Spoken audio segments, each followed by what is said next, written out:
Good morning to all of you. Welcome to Udaan Development Academy classes. I am Anil Lotra, HOD of Udaan Development classes. तो चलिए बात करते हैं उड़ान development academic classes के बारे में।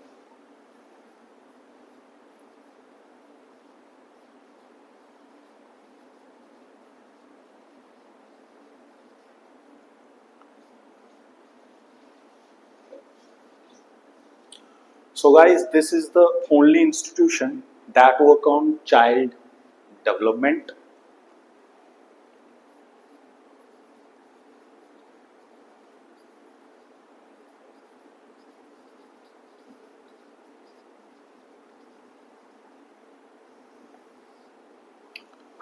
गाइस कहते हैं न्यू गाड़ी को चलाना बहुत आसान होता है, लेकिन गाड़ी को तेज चलाना बहुत ही मुश्किल टास्क होता है। गाड़ी तो सब चला लेते हैं, लेकिन गाड़ी को तेज वही चलाता है जो एक एक्सपर्ट ड्राइवर होता है। इसी तरह से नॉर्मल चाइल्ड को पढ़ाना, नॉर्मल चाइल्ड को टीच करना is very easy, not very easy but it is easy task. But एक एबनॉर्मल चाइल्ड को चलाना is very difficult task.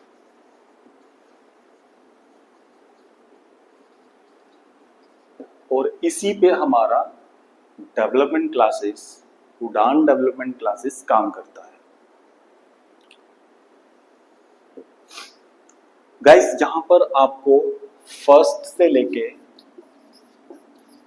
12th classes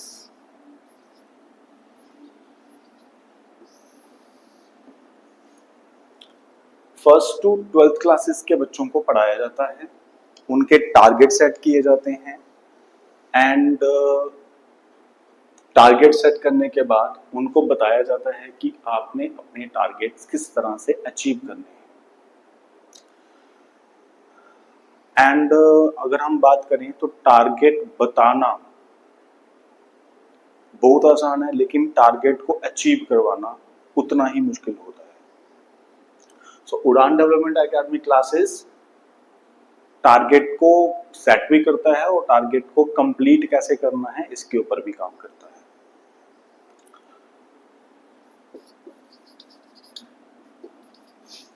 यहां पर आपको 4 टाइप्स ऑफ क्लासेस मिलती हैं। First one is speciality, second one is normality, third one is abnormality, and fourth one is booster. इनको explain करने से पहले मैं आपको एक चीज बता दूं कि हमारी एकेडमी में एडमिशन लेने के लिए सबसे पहले बच्चे का IQ लेवल चेक किया जाता है और IQ के बेस पे ही बच्चे को उसकी क्लास मिलती है। So what is IQ? आप सबके दिमाग में क्वेश्चन पुट हो रहा होगा, what is IQ? So IQ means how old your mind, how old you and how old your mind. This is two different things. अगर एक बच्चा 15 साल का है तो जरूरी नहीं होता कि उसका दिमाग भी 15 साल का हो। सो अगर एक चाइल्ड 15 साल का है और हमें कैसे पता चलता है कि उसका दिमाग कितने साल का होगा? That is the IQ concept. हो सकता है उसका दिमाग 12 साल का हो, 11 साल का हो, 10 साल का हो, या मे बी 15 साल का हो, 16 साल का भी हो सकता है, 17 साल का भी हो सकता है। तो इसको चेक करने के लिए हम आईक्यू निकाला जाता है और उसके बेस पे ही बच्चे का थिंकिंग पावर देखा जाता है कि उसकी कैपेबिलिटी कितनी है, कितना उसका दिमाग का कैपेसिटी है, कितना वो अपने अंदर स्टोरेज कर सकता है और कैसे कर सकता है। फर्दर अगर मैं आईक्यू की बात करूं तो आईक्यू भी दो टाइप्स के होते हैं। First one is permanent IQ and second one is temporary IQ problem. देखिए जो परमानेंट आईक्यू प्रॉब्लम होती है, कहने का मतलब कि स्टार्टिंग से ही बर्थ के दौरान ही कुछ ऐसे सिम्टम होते हैं बच्चे के अंदर जो कि परमानेंट होते हैं, उनको चेंज करना नामुमकिन तो नहीं बोल सकते हैं, लेकिन बहुत ज्यादा डिफिकल्ट टास्क होता है। लेकिन जो टेम्परेरी आईक्यू प्रॉब्लम होती है बच्चे में, जिसका इफेक्ट उसकी लाइफ के ऊपर पड़ता है, उसकी स्टडी के ऊपर पड़ता है, वो अच्छे से चीजों को लर्न नहीं कर पा रहा होता है या समझ नहीं पा रहा होता है या काफी ज्यादा शरारती होता है एटसेट्रा एटसेट्रा, या काफी ज्यादा बदतमीज टाइप का होता है, तो ये सारे के सारे सिम्टम टेम्परेरी आईक्यू के होते हैं। परमानेंट आईक्यू के भी काफी सारे सिम्टम होते हैं और उसको भी आईक्यू निकालने के बाद ही पता चलता है कि आईक्यू किस तरह का है और कैसा है। तो सबसे पहले आईक्यू चेक किया जाता है एंड आफ्टर हिज आपको आईक्यू के बेस पे आपको आपकी क्लास मिलती है। और अगर मैं नॉर्मल बच्चे की बात करूं तो नॉर्मल एक चाइल्ड, हम उस चाइल्ड को बोलते हैं जिसका आईक्यू 100 हो। 100 मीन्स कि उसका chronological and mental age. Chronological age का मतलब होता है कि how old your physical body, हमारी बॉडी कितने साल की है। मान के चलो एक पर्सन का बॉडी 15 साल का है। Mental age, how old your mind, आपका दिमाग कितने साल का है। अगर इसका दिमाग भी 15 साल का है और इसका फिजिकल बॉडी भी 15 ईयर का है, उसको, उस बच्चे को हम बोलते हैं कि इसका आईक्यू 100 है। मींस वो एक नॉर्मल चाइल्ड है, वो अपने बॉडी के अकॉर्डिंग सोच सकता है, अपने एज के अकॉर्डिंग सोच सकता है और अपने एज के अकॉर्डिंग अपने सारे काम कर सकता है। लेकिन जिस भी बच्चे में इनके बीच में डिफरेंस क्रिएट हो जाता है, चाहे वो टेम्परेरी हो या परमानेंट हो, अगर टेम्परेरी होगा तो उसको कुछ ट्रिक्स के साथ ठीक किया जा सकता है, अगर परमानेंट होगा तो उसके लिए काफी ज्यादा मेहनत करनी पड़ती है और काफी ज्यादा टाइम भी लग सकता है और मे भी कभी ठीक भी नहीं हो, ऐसा भी हो सकता है। बहुत सारे साइकोलॉजिस्ट कहते हैं कि आईक्यू चेंज नहीं होता, लेकिन मैं कहता हूं अगर हमारे एफर्ट्स अच्छे हों और अगर हमारे मेथड सही हों और सही तरीके से यूटिलाइज हों तो टेम्परेरी और परमानेंट आईक्यू दोनों को हम चेंज कर सकते हैं और बच्चे को प्रोग्रेस के रास्ते पे लेके जा सकते हैं। तो ये हो गया आईक्यू का कंसेप्ट कि आईक्यू क्या होता है।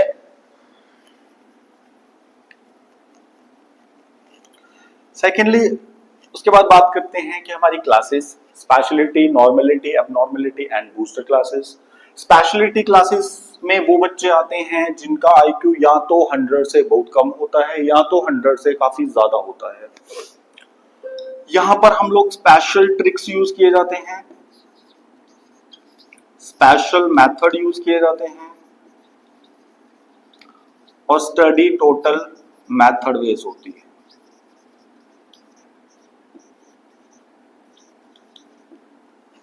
अगर हम लोग नॉर्मलिटी की बात करें, नॉर्मलिटी में एज पेरेंट्स के चॉइस के ऊपर उसकी क्लास होती है कि मतलब कि अगर कोई पेरेंट्स ऐसा है कि जिनके बच्चे का आईक्यू लेवल जो है 100 के करीब है और वो नॉर्मल तरीके से अपने बच्चों को पढ़ाना चाहता है, तो यहाँ पर भी कुछ ट्रिक्स वगैरह यूज करते हैं हम लोग, कुछ मेथड्स, और यहाँ से इसकी प्रोग्रेस का रास्ता स्टार्ट होता है। After his abnormality, that is a very big challenge for us because abnormality को डील करना सबसे बड़ा मुश्किल टास्क होता है। एबनॉर्मेलिटी में वो बच्चे आते हैं जिनका आईक्यू लेवल 100 से काफी ज्यादा कम होता है। मतलब 80, 70, 90, 95 इस रेंज में जो बच्चे होते हैं वो मतलब कि कहते हैं कि आईक्यू लेवल के जो बच्चे होते हैं उन वो ऐसे हर एक काम में एक्सपर्ट होते हैं, सिर्फ पढ़ाई के मामले में काफी ज्यादा वीक होते हैं। मीन्स वो 15 साल का है लेकिन अभी तक उसको रीडिंग करना नहीं आता, या उसको एडिंग करना नहीं आता, या स्कूल भी क्या करता है कि उस बच्चे को बूस्ट करता है, आगे आगे चढ़ाता रहता है, चढ़ाते रहते हैं। आफ्टर इस बोर्ड क्लास में आके सब हाथ खड़े कर देते हैं और वो बच्चा वहीं पे जाके अगर एक बार भी फेल हो जाता है तो लाइफ में उसके बाद वो कभी पास नहीं हो सकता, या अगर चीटिंग शूटिंग करके पास हो भी गया तो लाइफ में कुछ भी बड़ा नहीं कर पाएगा। तो ऑलमोस्ट इंडियन पेरेंट्स क्या करते हैं, बच्चे को बस पैम्पर करते हैं। ओके नहीं पढ़ रहा है अच्छे से, चलो आगे चढ़ा देंगे, आगे चढ़ा देंगे, कुछ टीचर्स हेल्पफुल करके बच्चे को किसी ना किसी तरह से एकेडमिक उनकी जो एजुकेशन है वो कंप्लीट हो जाएगी, लेकिन आफ्टर हिज उसके बाद वो कुछ नहीं कर पाता लाइफ में, ना ही वो कोई बड़ा एग्जाम क्रैक कर पाएगा और ना ही उसका इतना दिमाग है कि वो अपना खुद का सेटअप कुछ बना सके। तो ऐसे बच्चे फिर बहुत ज्यादा मुश्किल में पड़ जाते हैं। तो ये मैं बात बता रहा हूँ कि जिनका IQ लगभग 90-80 होगा, जिनका 70-60 होगा, वो तो बहुत ही बुरी हालत होती है आने वाले टाइम में उनकी। तो एबनॉर्मेलिटी में उन बच्चों को लाया जाता है जिनका 100 से काफी ज्यादा बिलो IQ लेवल होता है। यहां पर स्पेशल ट्रिक्स, मेथड्स यूज किए जाते हैं। और फर्स्ट एक बात मैं आपको क्लियर बता दूं कि हमारी एकेडमी में जो भी एडमिशन आती है वो बच्चा टोटली अकॉर्डिंग टू मी चलता है। मेरे और बच्चे के बीच में तीसरा कोई नहीं आता, चाहे कोई भी पेरेंट्स हो बीच में इन्वॉल्वमेंट नहीं कर सकता। ये जो है स्ट्रिक्ट रूल है हमारी एकेडमी का। तो यहाँ पर भी मेथड्स यूज किए जाते हैं और काफी ज्यादा इंटरेस्टिंग मेथड होते हैं। लाइक फर्स्ट वन इज जो मेरा बनाया हुआ मेथड है प्रोमोडोम, वो स्पेशलिटी यहाँ पे यूज किया जाता है।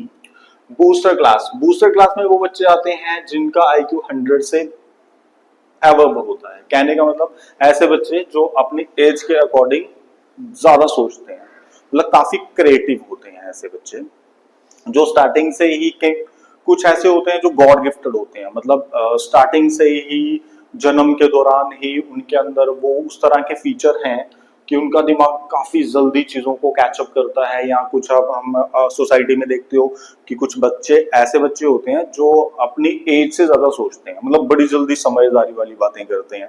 तो उस तरह के बच्चों को हम लोग बूस्टर कैटेगरी में रखते हैं कि उन बच्चों को बूस्ट करके हम आने वाले टाइम में एक बड़े अचीवर बना सकते हैं, लाइक अ साइंटिस्ट एटसेट्रा। वो इसी टाइप के बच्चे होते हैं जो आने वाले टाइम में साइंटिस्ट वगैरह बनते हैं। और इन बच्चों के लिए क्या होता है कि जो इनकी एकेडमिक क्लास होती है,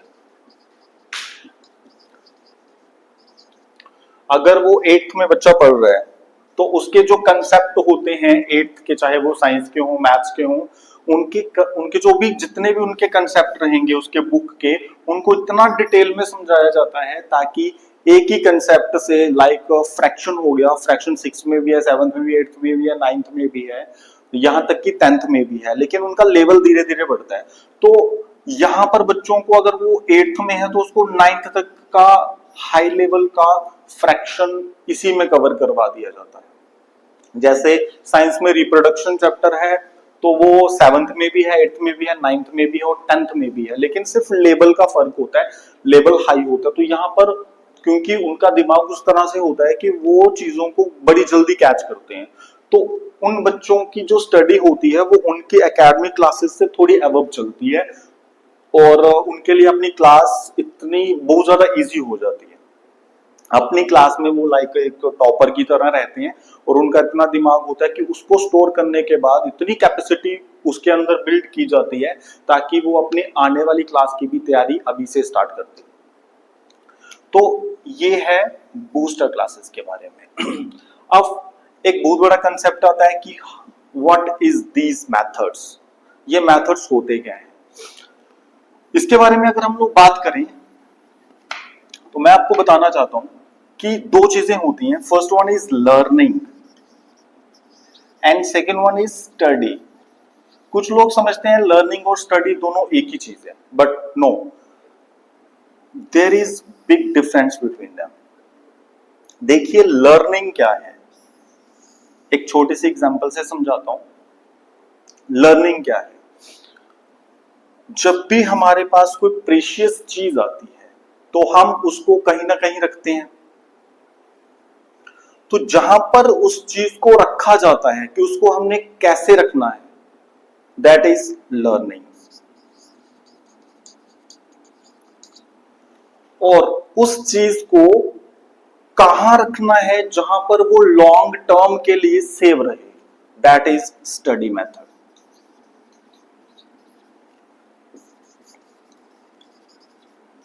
इसी तरह से हमारी स्टडी होती है। Learning means and study means, study का मतलब होता है कि पढ़ना कैसे है। बहुत सारे टीचर्स का ये कहना है कि टीचर्स तो सिर्फ पढ़ाता ही है, पढ़ना तो बच्चे ने होता है, लेकिन नहीं। अगर एक टीचर सही हो, या ऐसे तो टीचर सही होते हैं, लेकिन अगर टीचर अच्छा हो तो टीचर बच्चे के दिमाग में घुस के भी चीजों कंसेप्ट को फिट कर सकता है। तो स्टडी का मतलब है कि पढ़ना कैसे है, और लर्निंग का मतलब होता है कि जो हमने पढ़ा है उसको सेव करके कैसे रखना है, ताकि आने वाले टाइम में हमें वो कंसेप्ट भूले नहीं, और जब हम एग्जाम के टाइम पे जाएं तो हमें वो कंसेप्ट के बारे में सारा पता हो और हम उसको आराम से लिख सकें। तो that is two different things. Learning method अलग होते हैं, स्टडी मेथड अलग होते हैं।